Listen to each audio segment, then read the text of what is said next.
idea es conocer la visión desde el mundo trabajador sobre el momento económico del país y bueno, y sobre cómo han repercutido, digamos, las medidas que ha tomado el gobierno en el bolsillo trabajador.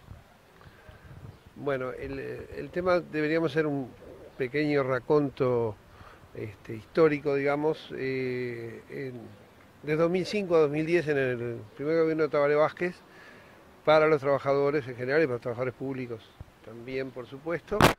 Hubo mejoras salariales importantes, veníamos de la crisis, y hubo una cantidad de derechos laborales como el Consejo de Salarios, Consejo de Salarios para el sector rural, Consejo de Salarios para trabajadoras domésticas, trabajadores domésticos también. Hubo lo que es la ley de tercerización para evitar esas empresas que se creaban y iban los trabajadores, hacían sus tareas y luego no cobraban sus derechos sociales.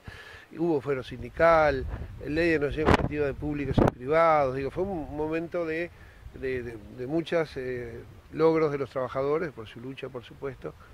Ya en el segundo gobierno, el gobierno de Mujica, la situación económica del país en ese momento venía muy bien, hubo una crisis, la crisis internacional del 2008, 2009, la crisis de las hipotecas que empezó en Estados Unidos, con las hipotecas que no se podían pagar, y bueno, una crisis financiera de enorme volumen internacional. Ya en el gobierno de Mujica empezó la economía a decrecer y también decreció sustancialmente la creación de leyes favorables a los trabajadores. Ya el tema pasó, el aspecto legal, digamos, estaba como estabilizado y más bien él apuntó al tema de la agenda de derechos. Y como yo venía viendo una reducción del producto, vino una reducción de las mejoras salariales. O sea, siguió habiendo mejoras, pero mucho menores. Él tuvo la lógica de fijar un mínimo en el sector público, ese mínimo que el sindicalismo lo pedía para 30 horas, él lo dio para 40, lo dio, o sea, es lo que se obtuvo. Pero ya en el gobierno, este segundo gobierno de Tabaré Vázquez, la situación es bastante diferente. La economía estuvo estancada hasta ahora, se supone que ha crecido un poco. No hubo mejoras salariales, no hubo mejoras legales. El trabajo, ha habido, la política de ajuste es bastante notoria, o sea, es bastante notoria, es público. Los criterios, por ejemplo, en el 2016 de eliminar una serie de recursos presupuestados para lugares claves como la educación, como la salud, que se suspendieron, eso lo recordarán. El aumento del IRPF al salario de los trabajadores, o sea, porque no el IRPF al capital no aumentó. Eh, una situación en la cual por cada 3 personas que salían del Estado entraba solo una. El ajuste del presupuesto, el presupuesto tiene que ajustarse anualmente por la inflación. Entonces el criterio de que el presupuesto de insumos, o sea, el presupuesto de gasto corriente, no aumentaba con la inflación, dejando de lado el tema del salario. El tema de políticas que ya viene del gobierno de Mujica, negativas para el salario, como el plan UTE-Premia. El plan UTE-Premia es un plan que rige solo en el mes de diciembre.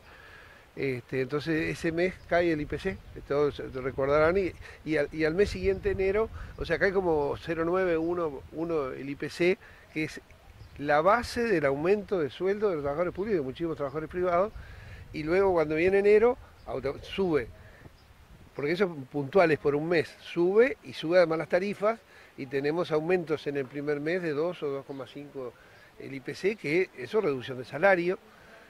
Bueno, eso tenemos otros temas que se han aplicado. Yo voy a tener que ir a hablar ahí ahora.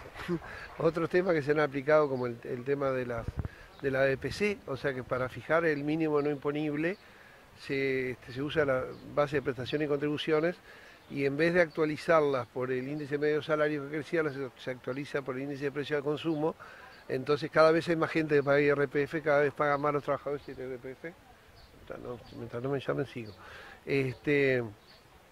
Entonces digo, es una situación dificultosa. El último rendición de cuentas, fue lamentable lo que sucedió. Digamos, la ley de negociación colectiva obliga a presentar el presupuesto a los trabajadores. para poder discutirlo, porque es una obligación de la ley, nunca lo hicieron. Nos citaron un día para mostrarnos los que eran los lineamientos, y los lineamientos eran lineamientos de ajuste, decía que el espacio fiscal, el déficit fiscal era muy importante, el espacio fiscal era muy poco, que no iba a haber aumentos salariales, que no iba a haber aumento de inversiones, que no iba a haber aumento de prácticamente nada, y responsabilizaban en diversos factores. Y entonces surge toda la información de que el producto estaba creciendo, entonces eso amplía el espacio fiscal, porque el producto genera ingresos fiscales. Y el 20 de junio entregaron el presupuesto para no discutir, para no soportar la presión de los trabajadores y de sectores del propio gobierno, de que bueno, con ese dato lo que estaban diciendo había cambiado. Nunca pasó en este país, se entrega el 30 de junio a las 23:59.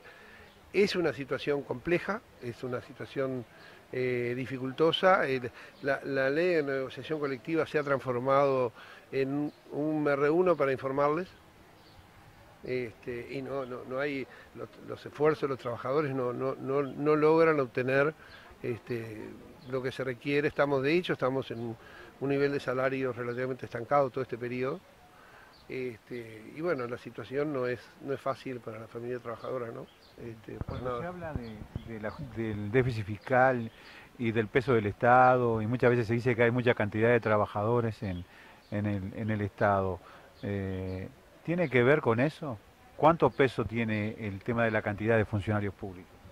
Es que es a ver, hay varios puntos, sí.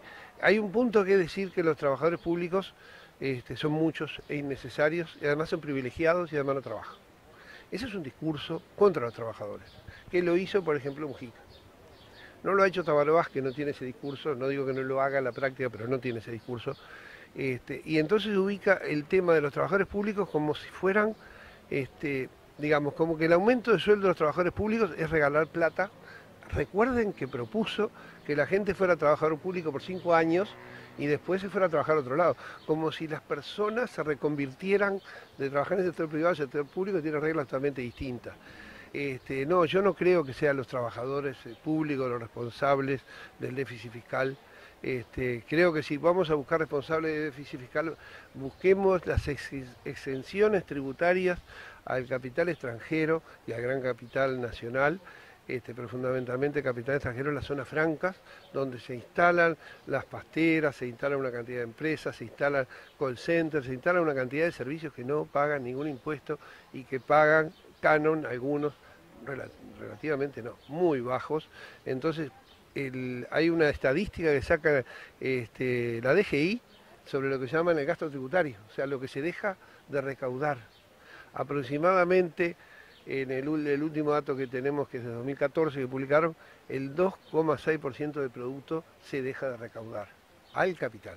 Hay otros lugares donde se deja recaudar, pero por otras razones, como que no se cobra el IVA de determinados bienes esenciales, etc. Entonces no son los trabajadores los responsables del costo del Estado. El Estado además tiene una deuda importante y paga muchísimos intereses.